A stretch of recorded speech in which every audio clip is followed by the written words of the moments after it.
Halo adik-adik, selamat pagi. Apakah kalian sudah siap untuk belajar hari ini? Oke, kalau sudah, sebelum kita memulai kegiatan pembelajaran kita, marilah kita berdoa menurut agama dan kepercayaan masing-masing. Berdoa dimulai. Berdoa selesai. Adik-adik tahu nggak kita mau belajar tentang apa hari ini? Ya, hari ini kita akan belajar pada mata pelajaran Bahasa Indonesia ya. Pada bab ketiga, yaitu tentang berhati-hati di mana saja. Nah, sekarang coba adik-adik perhatikan gambar tersebut.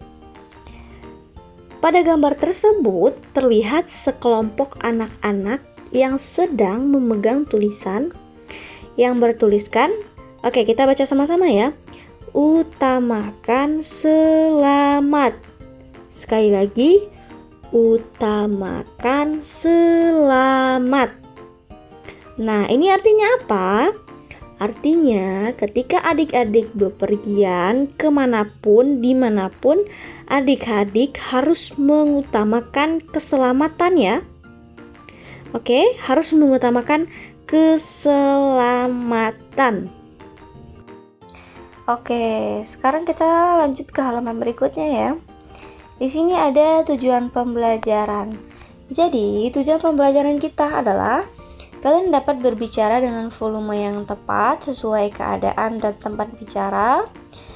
Kemudian kalian dapat menyimpulkan nama tempat berdasarkan informasi berupa ciri-ciri tertentu. Lalu kalian dapat menulis di sebagai kata depan dan awalan dengan benar. Dan kalian dapat menulis cerita dengan alur awal, tengah, dan akhir. Jadi itu adalah tujuan pembelajaran kita ya.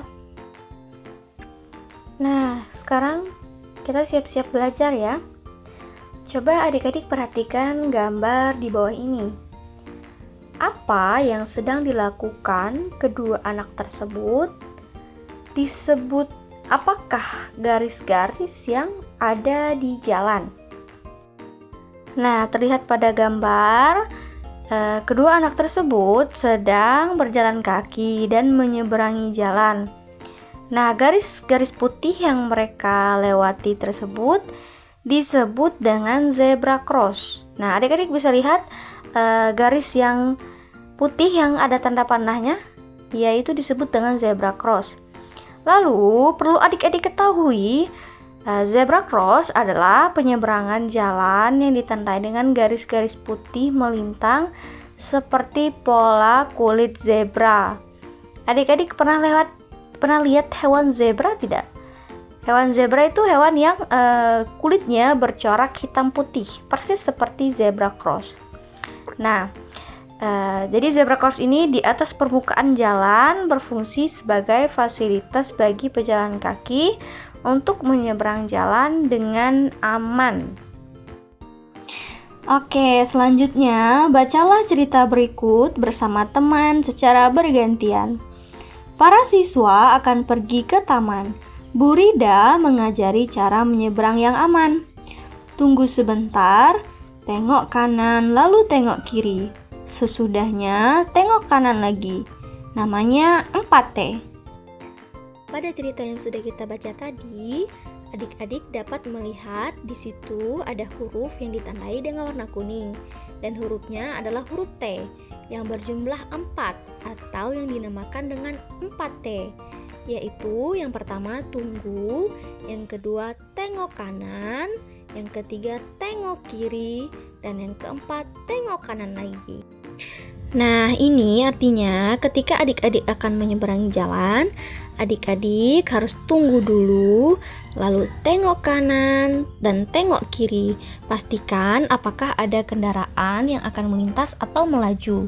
Nah, ketika ada kendaraan yang akan melintas, adik-adik tidak boleh langsung menyeberang. Adik-adik harus tunggu dulu. Tidak boleh langsung menyeberang. Ingat ya, Dan setelah itu adik-adik harus tengok kanan lagi untuk memastikan apakah sudah benar-benar aman supaya adik-adik bisa menyeberang dengan aman dan selamat. Sekarang kita lanjut ke halaman berikutnya ya adik-adik.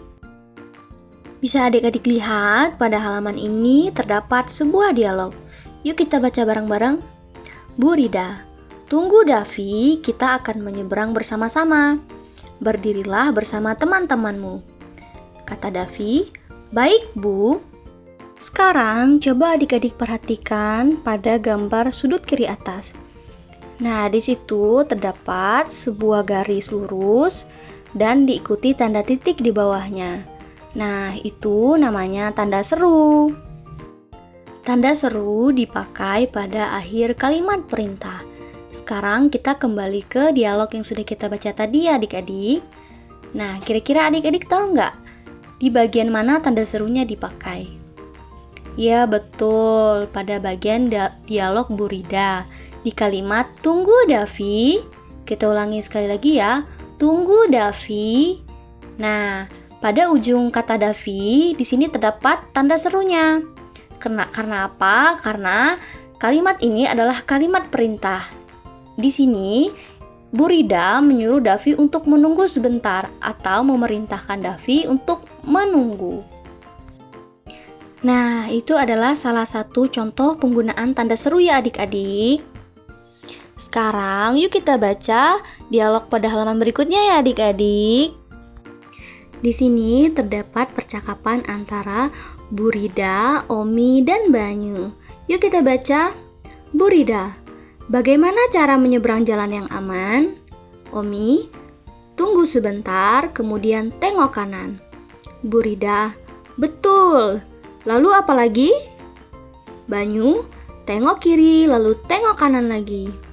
Kemudian kata Bu Rida, tepat sekali. Nah, apakah kalian siap berangkat sekarang?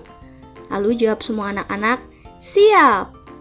Nah, tanda seru dipakai pada ungkapan yang menunjukkan semangat atau kesungguhan. Jadi, kesimpulannya, tanda seru tidak hanya dipakai pada akhir kalimat perintah saja, tetapi juga bisa dipakai untuk ungkapan yang menunjukkan semangat atau kesungguhan. Oke, pembelajaran kita cukup sampai di sini saja ya adik-adik. Terima kasih sudah mau belajar hari ini. Sampai jumpa di kesempatan lainnya. Bye-bye.